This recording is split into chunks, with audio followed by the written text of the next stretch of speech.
le monde n'est pas assez ouvert au continent dont j'appartiens. Et donc, quand il y a une opportunité où je suis associé à un événement, je préfère être optimiste, je préfère aller à la rencontre, là. Et ne serait-ce que pour dire ce que je pense de la situation, pour dire un peu, sans que je sois désigné comme un porte-parole du continent, hein, mais un peu être celui qui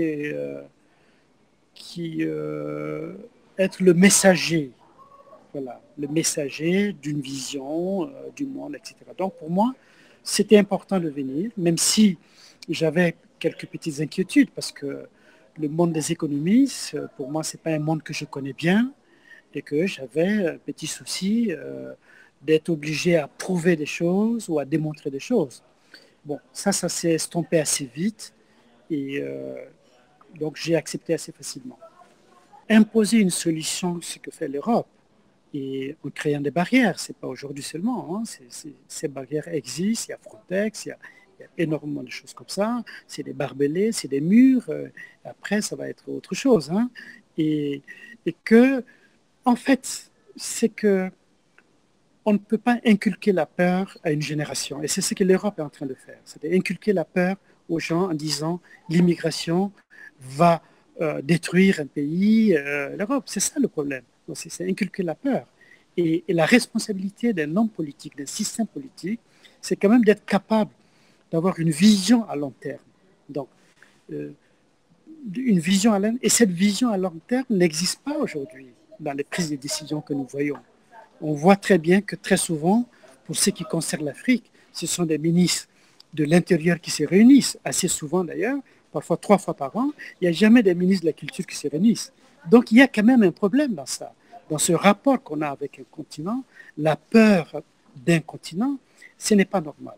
Et pour moi, c'était important de rappeler que quand on prend un pays comme les États-Unis, qui est une puissance aujourd'hui, ce pays existe parce qu'il y a une immigration forte. C'était des Irlandais, c'était des Italiens, à un moment difficile de leur histoire, parce qu'il y avait des problèmes.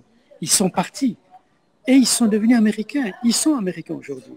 Et donc, ce qui se passe avec des pays, que ce soit africains ou d'autres pays, c'est parce qu'il y a un moment de leur histoire difficile. Je prends le cas de la Syrie. Aucun Syrien, il y a 5 ans, n'a cherché à immigrer avec sa famille en Europe. Non. Donc, ces guerres imposées, il va falloir en parler aussi. Voilà, ça et là. Et c'est ça qui crée ce déséquilibre. Sinon, chaque personne a envie, le mieux possible, de rester un peu chez soi, de se développer, d'éduquer ses enfants le plus facilement possible. Donc, c'est des choses que nous répétons, c'est des choses, à mon avis, aussi partagées. Je ne pense pas que je faisais face à un public qui n'est pas réceptif de ça. Mais ça a été pour moi juste une opportunité de pouvoir exprimer cela. J'ai répété ce que mon cinéma veut dire, que ce soit comme ils ont évoqué dans l'entretien, ils ont évoqué En attendant le bonheur, parce que c'était en 2001 où il y avait la question de l'immigration. Et c'était important de noter que déjà 2001, il y avait, voilà, les artistes pensaient déjà à ces questions-là. Ça, c'était important de l'évoquer là. Aussi, le film Bamako a été évoqué.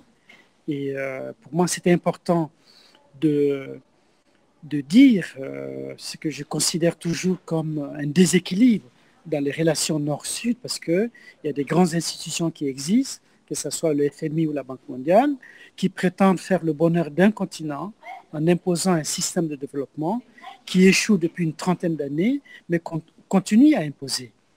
Et que ce principe déjà n'est pas juste. Le fait qu'on ne peut pas intenter un procès réel, sauf c'est le cinéma qui peut le faire. Donc, on est encore dans la fiction, voilà, dans ce sens. Pour moi, c'était important de pouvoir le répéter devant des économistes, devant des professeurs.